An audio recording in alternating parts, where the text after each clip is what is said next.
G20 impact summit के इस अवसर पर हमारे मंच पर उपस्थित हमारे रुड़की क्षेत्र के लोकप्रिय विधायक भाई प्रदीप बत्रा जी, निदेशक IIT Roorkee professor K Pant ji, coordinator G20 impact summit professor SH Upadhyay ji, Shri Sarthak Shukla जी, राष्ट्रीय संयोजक थिंक इंडिया एवं यहाँ पर आए हुए सभी हमारे गणमान्य सभी अतिथिगण, सभी रुड़की IIT के सभी शिक्षकगण, इस कार्यक्रम में पधारे सभी हमारे अतिथिगण और जिनके निमित्त ये शानदार कार्यक्रम यहाँ पर आयोजित हो रहा है, ऐसे सभी मेरे रुड़की IIT के सभी छात्र छात्राएं एवं अन्य संस्थानों से, अन्य विद्यालयों से, महाविद्यालयों से आए हुए सभी मेरे छात्र एवं छात्राएं, मैं सबसे पहले तो IIT रुड़की में थिंक इंडिया के सहयोग से आयोजित इस G20 समिट में अपनी तरफ से आप सबका मैं हार्दिक स्वागत करता हूं, सबका अभिनंदन करता हूं। अभी मैं सुन रहा था उपाध्याय जी को भी, पंत साहब को भी और हमारे सार्थक जी को भी, तो सभी ने विशेषकर रुड़की IIT के बारे में विस्तार से बताया। मेरा भी ये सौभाग्य है कि मुझे भी आज देश ही नहीं बल्कि दुनिया के सबसे अच्छे संस्थानों में से, सर्वोत्तम संस्थानों में से एक संस्थान IIT रुड़की में एक बार फिर से आप सबके बीच में आने का सौभाग्य प्राप्त हुआ है, शुभ अवसर प्राप्त हुआ है। मैं IIT रुड़की की बात करूं तो ये महान संस्थान विगत 176 वर्षों से भारतीय शिक्षा के क्षेत्र में देश को गौरवान्वित करने का काम लगातार करता आया है और इस संस्थान से पढ़े हुए छात्र, आज विद्यार्थी देश के अनेकों क्षेत्रों में अपनी सेवाएं दे रहे हैं, अपने ज्ञान एवं कुशलता से देश का नाम रोशन कर रहे हैं। इस संस्थान ने शोध के क्षेत्र में भी हमेशा एक महत्वपूर्ण भूमिका निभाते हुए ज्ञान विज्ञान को एक नई दिशा देने का कार्य किया है। यदि मैं कहूं कि IIT रुड़की विज्ञान एवं प्रौद्योगिकी के क्षेत्र में सदैव उत्कृष्टता का प्रतीक रहा है तो इसमें कोई अतिशयोक्ति नहीं होगी। आज मुझे बहुत खुशी हो रही है क्योंकि पहले से मेरा ये कार्यक्रम तय नहीं था, अन्य कार्यक्रम बहुत सारे लगे हुए थे, मैं कल शाम तक भी बहुत असमंजस था, लेकिन कोई भी ऐसा अवसर जो हमारे विद्यार्थियों के बीच में होता है, छात्रों के बीच में होता है, छात्राओं के बीच में होता है, हमारे नौजवानों के बीच में होता है, मेरा प्रयास रहता है कि भले ही अन्य कार्यक्रम छूट जाएं या थोड़ा पीछे हो जाएं, लेकिन मैं विद्यार्थियों के कार्यक्रम में अवश्य पहुंचने की कोशिश करता हूं। प्यारे विद्यार्थियों, आज हम यहाँ पर G20 समिट विषय पर चर्चा करने के लिए एकत्र हुए हैं और G20 की अध्यक्षता भारत के लिए सिर्फ एक राजनीतिक अवसर नहीं है बल्कि एक जिम्मेदारी है, और जिम्मेदारी भी एक ऐसे समय पर है जब आज पूरी दुनिया कोरोना महामारी के बाद पूरी तरह से अव्यवस्थित हो गई है। दुनिया के देश पूरी तरह से अस्त व्यस्त हो गए हैं। ऐसे समय में पूरी दुनिया को आगे ले जाने का काम और दुनिया को नेतृत्व देने का काम, उसकी अध्यक्षता का काम भारत को मिला है, जो विश्व के भारत पर भरोसे का एक बड़ा पैमाना है। एक समय हम अगर पीछे का याद करें, कुछ वर्षों पहले की बात करें, तो आप देखते होंगे विश्व की कोई भी घटना होती थी तो हम दुनिया की तरफ देखते रहते थे कि दुनिया में क्या होने वाला है। लेकिन आज जिस तेजी से भारत बदला है, अब पूरी दुनिया कोई भी दुनिया के अंदर घटना होती है तो भारत के रुख का इंतजार करती है। यह है हमारा नया भारत। प्यारे विद्यार्थियों, जब हम अपनी प्रगति के लिए प्रयास करते हैं तो हम वैश्विक जो प्रगति है उसकी कल्पना करते हैं। जैसा कि आप सभी जानते हैं कि G20 देश ये ऐसे देशों का समूह है जिसमें आर्थिक सामर्थ्य विश्व की 85% जो GDP है उसका नेतृत्व करने वाले देश हैं, जिसमें G20 के 20 देश, 9 इनवाइटी देश और कई सारे अंतर्राष्ट्रीय संगठन जो विश्व के 75% व्यापार का प्रतिनिधित्व करते हैं, जिसमें विश्व की 2/3 जनसंख्या निहित है। आज़ादी के अमृत महोत्सव के वर्ष के दौरान G20 की अध्यक्षता करना हम सभी के लिए बहुत गौरव की बात है, पूरे भारतवासियों के लिए गर्व की बात है। और इस वर्ष के G20 की जो थीम है वो थीम है वन अर्थ, वन फैमिली और वन फ्यूचर, जो मूल रूप से भारतीय संस्कृति द्वारा विश्व को दिए गए सिद्धांत वसुधैव कुटुंबकम पर आधारित है, जिसका अर्थ है संपूर्ण संसार हमारा एक परिवार है। कहते हैं अयम निजम परोवेति गणना लघु चेतसाम उदार चरित्रा नाम वसुधैवम तो कुटुंबकम। आपने G20 के लोगों को देखा होगा, शायद आप में से कई ने इन लोगों को अभी ध्यान से नहीं देखा होगा। देखिए, जो हमारे होर्डिंग लगे हैं उनमें वो जो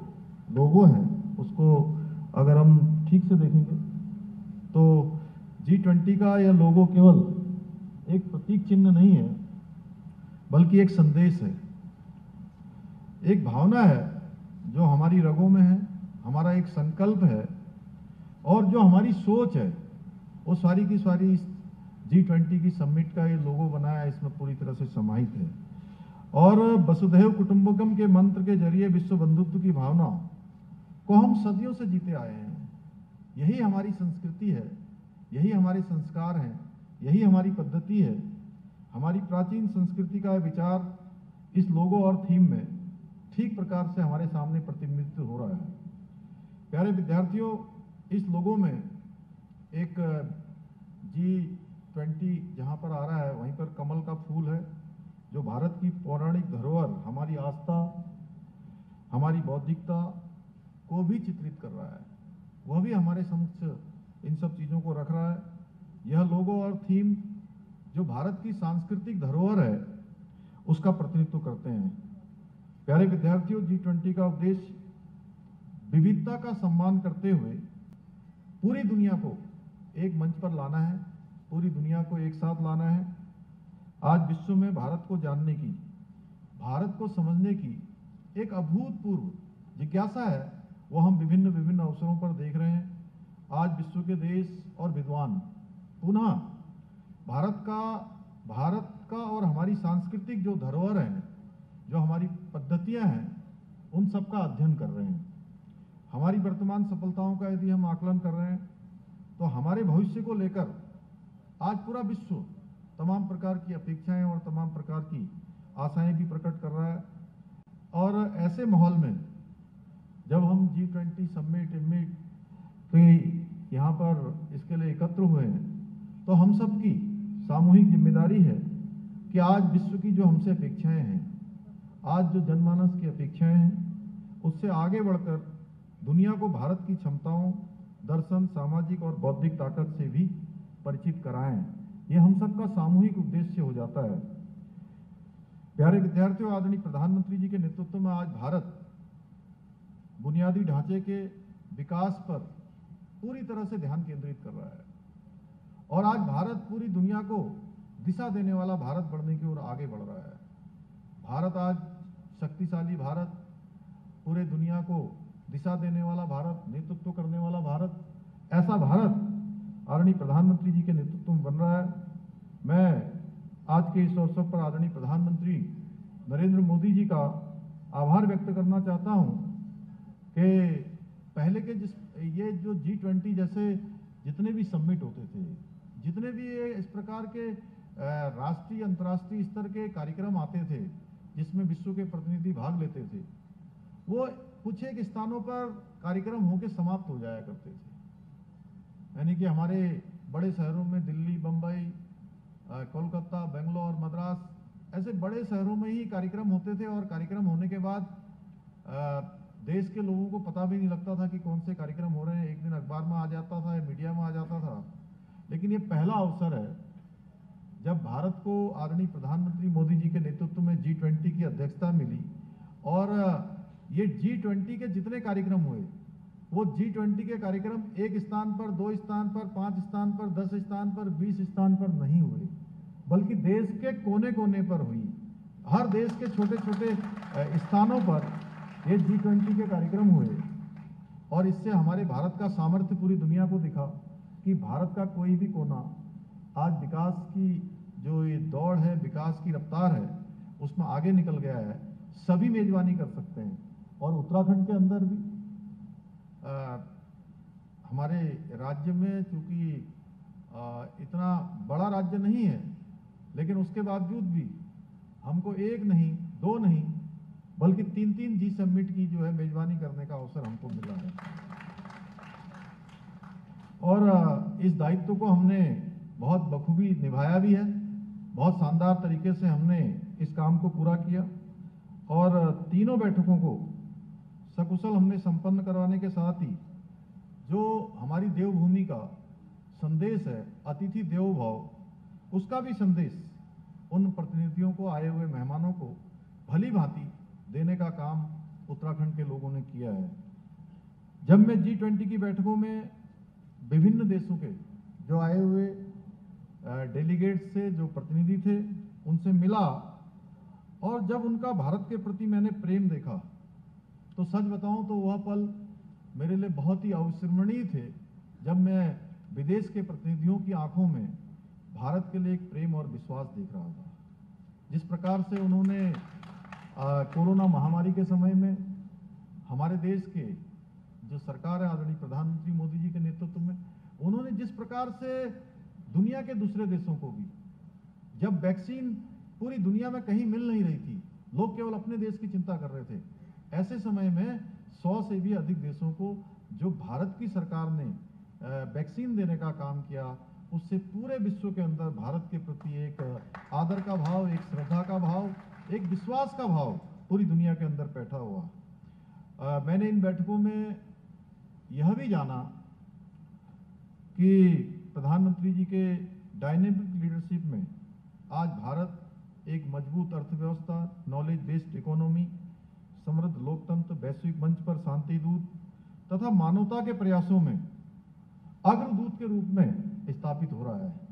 आप सभी ने देखा होगा कि रूस यूक्रेन युद्ध के समय में हमारे पूरे भारत के बहुत सारे विद्यार्थी जो यूक्रेन में फंस गए थे, और मैं समझता हूं जो भी लोग समाज के क्षेत्र में काम करते हैं, उनके पास ऐसा हो ही नहीं सकता कि किसी के माता पिता, अभिभावक, कोई परिवार से जुड़े हुए लोग ना आए हों जिन्होंने चिंता प्रकट की थी उस समय कि हमारे बेटे बेटियां, हमारा भतीजा, हमारा भांजा यूक्रेन में फंसा हुआ है। और आदरणीय प्रधानमंत्री मोदी जी के आह्वान पर दोनों ही देशों के लोगों ने, दोनों देश के प्रधानमंत्रियों ने युद्ध विराम की घोषणा करी और हमारे देश के बच्चे तो सकुशल यूक्रेन से बाहर निकल कर आए। और ऐसे देश जो हमारे पड़ोस में हैं, मैं उनका नाम नहीं लेना चाहता हूं, आप सब जानते हैं, जो केवल हमारे यहाँ तमाम प्रकार की जो विघटनकारी गतिविधियां हैं, आतंकवादी गतिविधियां हैं, अलगाववादी गतिविधियां हैं, उन सबको बढ़ाने का काम करते हैं, लगातार घुसपैठ को बढ़ाने का काम करते हैं, हमारी सीमाओं पर हमेशा अशांति फैलाने का काम करते हैं। उस देश के बच्चों को भी यूक्रेन की सीमा से बाहर आने के लिए भारत का तिरंगा अपने झंडे पर लेना पड़ा था। यह नया भारत G20 की तीनों ही बैठकों में, चूंकि मुझे रहने का अवसर प्राप्त हुआ, तीनों ही बैठकों में मैंने प्रतिभाग किया और तीनों ही बैठकों में हमने उनको रात्रि भोज पर भी सभी को अपनी ओर से आमंत्रित किया, उन सबके बीच में रहा। इन बैठकों में मैंने बहुत कुछ सीखा। जहां रामनगर में जो हमारी पहली बैठक हुई थी, उस बैठक में विश्व के महान वैज्ञानिकों से, जो कि पीएसए लेवल के लोग थे, सभी वहाँ के राष्ट्रपति या प्रधानमंत्री के जो सलाहकार होते हैं, उन सभी से मिलने का अवसर मिला। वहीं इंफ्रास्ट्रक्चर वर्किंग ग्रुप की बैठक में अन्य विषयों के अलावा जो नरेंद्र नगर में हुई थी, उसमें मैंने जाना कि किस प्रकार जापान में जो भूकंप रोधी भवन बनाए जाते हैं, उसकी तकनीकी, उसका विकास कैसे किया जाता है और आपदा के समय में जापान के लोगों को मकानों में कैसे वो सुरक्षित रखती है। और निश्चित रूप से जिस प्रकार का हमारा राज्य है उत्तराखंड, यहाँ हमको प्रत्येक वर्ष किसी न किसी प्रकार से आपदा का सामना करना पड़ता है। आप सब देखते होंगे, कभी अतिवृष्टि होती है, कभी भूस्खलन हो जाता है, कभी जो है ज़्यादा बर्फबारी होने के कारण नुकसान हो जाता है, और कभी अभी जैसे हम हरिद्वार में देख रहे हैं कि अत्यधिक वर्षा के कारण से जल भराव का हम सामना करना पड़ रहा है। पिछले दिनों हमने जोशीमठ में देखा, वरुणावत पर्वत उत्तरकाशी में एक समय में बड़ा भूस्खलन हुआ। इसी प्रकार से रेणी की आपदा को हम लोगों ने देखा है, केदारनाथ जी की आपदा को हम सब अभी भूले नहीं हैं। तो इसलिए जो ये विशेष प्रकार की टेक्निक है जापान के लोगों को जो सुरक्षित रखती है, यह भारत और विशेष रूप से हमारे लिए, उत्तराखंड के लिए बहुत उपयोगी है। यह मैंने उनसे जाना और सीखा। मुझे पूरा विश्वास है भारत में जहां भी G20 की जो बैठकें आयोजित हो रही हैं, वहां हम विश्व को आदरणीय प्रधानमंत्री मोदी जी के नेतृत्व में अपनी जो समृद्ध हमारी संस्कृति है, सांस्कृतिक धरोहर है, हमारी परंपरा है, हमारे यहाँ का जो विशिष्टताएं हैं, जो हमने तमाम प्रकार की उपलब्धियां इन आज़ाद भारत के बाद तमाम तरह से हमने उसको तकनीकी को जो विकसित किया है, उसको उसके दर्शन कराने में, और हम विश्व को यह बताने में सफल हुए हैं कि भारत अब तेजी से आगे बढ़ गया है। भारत अब देखिए, जिस प्रकार से हम लोग देखते हैं आज दुनिया के जब अनेकों देश, जिनको हम समृद्ध देश मानते थे, जिनको हम विकसित देश मानते थे, ऐसे देशों का भी कोरोना के बाद पूरी तरह से अस्त व्यस्तता माना, और वहीं इस बड़ी महामारी के बाद, उस पर पार पाने के बाद, दुनिया का सबसे बड़ा वैक्सीनेशन करने के बाद, दुनिया को वैक्सीन देने के बाद, दूसरे देशों को भी वैक्सीन देने के बाद, भारत आज दुनिया की 5वीं सबसे बड़ी अर्थव्यवस्था बन गया है। यह है हमारा नया भारत। मुझे पूरा विश्वास है कि हमारे देश के यशस्वी प्रधानमंत्री आदरणीय नरेंद्र मोदी जी के कुशल नेतृत्व में आज जिस प्रकार भारत प्रगति के पथ पर आगे बढ़ रहा है, उसी प्रकार उनकी अध्यक्षता में G20 समूह, यानी कि ये G20 के 20 देश, 9 इनवाइटी देश और अंतर्राष्ट्रीय संगठन, ये सभी अपने अपने महान उद्देश्यों को और लक्ष्यों को प्राप्त करने में सफल होंगे। मुझे आशा है कि भारत में आयोजित G20 सम्मेलनों की बैठक में जो अनुभव तथा विचार साझे किया जा रहा है, वे समस्त वैश्विक मानवता के कल्याण के लिए, विकास के लिए, समृद्धि के लिए, सबके सामूहिक उत्थान के मार्ग को प्रशस्त करेंगे तथा वसुधैव कुटुंबकम की जो भावना है, उस भावना को मजबूत करेंगे। मैं आज के अवसर पर अपने प्यारे विद्यार्थियों से यह भी कहना चाहता हूं कि देखिए, आप सबके समक्ष अभी जीवन में आगे बढ़ने के बहुत सारे अवसर आने वाले हैं, बहुत सारी चुनौतियां भी आप सबके समक्ष आने वाली हैं, और जो देश का हमारा ये अमृतकाल प्रारंभ हुआ है, और इस अमृतकाल में हमको अनेकों क्षेत्रों में हमको प्रथम पंक्ति पर दुनिया में खड़ा होना है। उसकी बड़ी जिम्मेदारी आप सबके कंधों पर है। इसलिए एक काम कभी नहीं हो सकता है। मैं आप सब लोगों के बीच में कहता हूं कि जैसे प्रोफेसर पंत यहाँ बैठे हैं, हमारे उपाध्याय जी यहाँ बैठे हैं, बत्रा जी बैठे हैं, ये भी विद्यार्थी हैं, राजनीति के थोड़ा बड़े हैं। मैं भी अपने आप को विद्यार्थी ही मानता हूँ राजनीति के क्षेत्र में, लेकिन जैसे मेरे बीच में मेरे प्यारे विद्यार्थी बैठे हैं, इधर बैठे हैं, उधर बैठे हैं, आगे हमारे बहुत सारे महानुभाव बैठे हैं। लेकिन अगर मैं ये चाहूँ, या हम में से कोई भी, जितने नाम मैंने लिए, अगर हम चाहें कि दोबारा से आपकी तरह विद्यार्थी बन जाएं, तो बन सकते हैं क्या? बन सकते हैं क्या? मैं सबसे पूछना चाहता हूं। अरे भाई आप नहीं, वो लोग बताएं, बच्चे लोग पीछे से। नहीं, लेकिन ऐसे विद्यार्थी नहीं बन सकते। देखिए, वैसे तो व्यक्ति संपूर्ण जीवन भर विद्यार्थी रहता है, शिक्षार्थी रहता है। उसके जीवन का जब तक अंतिम समय नहीं आ जाता है तब तक वो कुछ न कुछ सीखता रहता है। लेकिन विद्यार्थी, शिक्षार्थी और कक्षा में बैठकर पढ़ने वाला विद्यार्थी, ये समय एक बार अगर किसी का निकल जाता है तो दोबारा कभी लौट कर नहीं आता है। ये समय अमूल्य है, बहुमूल्य है, जिसका कोई मूल्य हम दे नहीं सकते हैं। इसलिए जब आपको यहाँ पर शिक्षा अध्ययन का समय मिला है, शिक्षार्थी बनकर पढ़ने का अवसर मिला है, कुछ शोध करने का अवसर मिला है, जीवन में आगे बढ़ने का अवसर मिला है, इस समय को बिना गंवाए हुए पूरे मनोयोग के साथ अपने माता पिता, जिन्होंने आपको एक पहला संस्कार और पहली शिक्षा देने का काम जिन्होंने किया है, जिन्होंने आपके मार्ग को प्रशस्त किया है, दूसरा आपके गुरुजन जो आपको कहीं ना कहीं शोधित करने का काम करते हैं, आपको आपसे परिचय करवाने का काम करते हैं, आपको आगे ले जाने की यात्रा को, उस मार्ग को दिखाने का काम करते हैं, उनके प्रति आदर का भाव, श्रद्धा का भाव रखकर जीवन में आगे बढ़ेंगे और भगवान को मानते हुए कि ईश्वर को साक्षी मानते हुए परिश्रम करेंगे, जीवन में संकल्प लेंगे, तो निश्चित रूप से आप जिस क्षेत्र में भी जाएंगे उस क्षेत्र में आपको सफलता प्राप्त होगी। और मैं ये कह सकता हूँ कि अब हमारे विद्यार्थी, हमारे नौनिहाल आने वाले समय में हर क्षेत्र में जाकर और हर भारतवासी के अंदर, हर विद्यार्थी के अंदर एक भाव पैदा हुआ है कि वो किसी भी क्षेत्र में जाएगा तो वो आप दुनिया का नेतृत्व कर सकता है। ऐसा हर भारतवासी के मन का विश्वास प्रकट हुआ है। उस क्षेत्र में हमारे विद्यार्थी भी जीवन में हर क्षेत्र में आगे बढ़ेंगे। मैं उनको बहुत शुभकामनाएं देता हूं। अंत में मैं पुनः IIT रुड़की और थिंक इंडिया की टीम को यह महत्वपूर्ण समिट आयोजित करने के लिए उनका धन्यवाद देते हुए, आप सबको बहुत बधाई देते हुए, शुभकामनाएं देते हुए अपनी वाणी को विराम देता हूं। बहुत बहुत धन्यवाद।